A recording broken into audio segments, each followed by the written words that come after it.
mo call baba bi e ku technical issue meaning so one for council na wadwen ho a se de na ho ban bom sitie se na ho ban bom no edin anase mu emre ane hackers na de cha de se nyina no na ma dwi mebie e bi ko ana kofi anase ama wa council no ene ne next target a ado wo so a o mede o ma be hack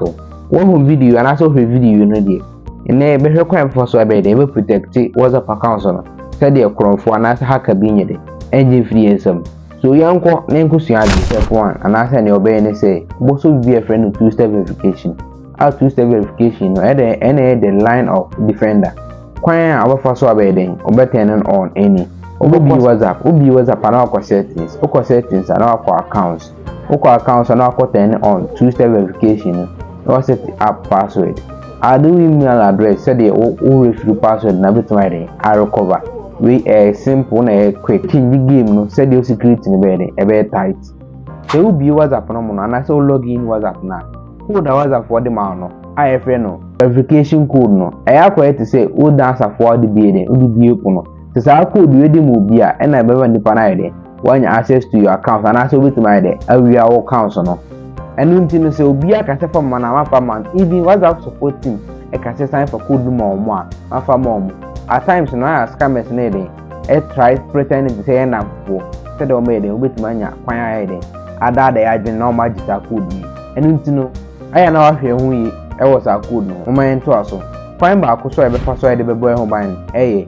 link device if e be link device no e be our phone e minu be on pese o the numbers minu be dey be bi account so betima link device no minu na aye dey ama WhatsApp account ba ko enu nti no aya times no hackers no nya kwan ye dey ewura link device o na mo ye dey o ma link devices no time for so be dey o be check se obi aye dey a link you device no so o kwa na obi a link you device na intentem na na why dey why nipa na na so why dey why log in nipa na dey out the crime for so be dey o log in nipa na out and asa o be check so obi aye dey a link you device na mo device fura nti crime for so aye dey say o ku bi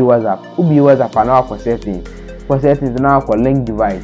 o link device na hu account bi a suspect na ntempa na say dem di kan no why dey why log in crime saka ka ho ne say ebi obu wa chat to WhatsApp say already all my links and I say all my prices affordable prices be now hey now suspect na infino obu a scammers at times the scammers in the type place a game so do bit my dey ato mamnam so infio mo so who messages we are block comment them report on my WhatsApp team method I be try to a bit me dey they protect them who say scammers the accounts am for SIM card no so SIM card on swap SIM card na kwai before so be ho ban say o phone now use no or the strong password vector bit say fingerprint face ID and I say phone password or the password we dey beto sim no so never bow am I dey o sim na is secured say the hacker and I say scammer